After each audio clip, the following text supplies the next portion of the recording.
So with this exercise, we're working on toe dexterity. Just like we have dexterity in our hand with our fingers, we're able to independently move our thumb and our fingers.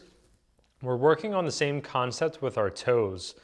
So as I go to lift up my big toe towards the ceiling, I'm keeping the rest of my 4 toes down on the ground. I'm not trying to really curl and push down too much where you can see the end of my toes are like turning white a little bit. I'm just trying to relax everything, independently move my big toe from my 4 small little toes. This can feel pretty challenging at first and like you're having to spend a lot of focus on it, but as you practice it, it will get better, and this is just going to improve your body awareness in your foot, ankle, and toe region.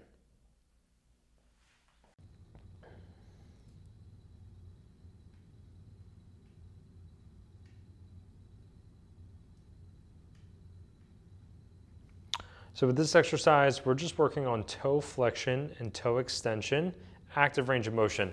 I'm starting with keeping the knuckle of my big toe down on the ground, keeping my foot flat, lifting up all my toes up in the air as high as I can. Now I'm just going to reverse that motion. I'm going to lift that knuckle off the ground. I'm going to curl my toes down towards the ground as far as I can. And now I'm just going to repeat both motions. So this should just feel like getting some motion at those toe joints, getting all those muscles working, getting those toes moving. If you feel like your muscles are cramping, it may be happening because you're not used to doing this motion. Go nice and slow with it. Try to keep control. Avoid any cramping.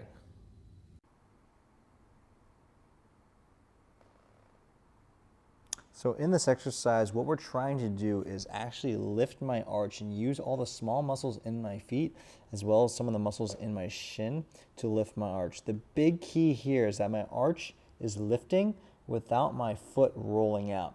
The biggest thing is that the pressure of this first big toe has to stay down the entire time. As I lift my arch, what many people are going to do is they're going to lift the big toe and they're going to try to put pressure through the tip of the big toe and they're going to let this joint come up.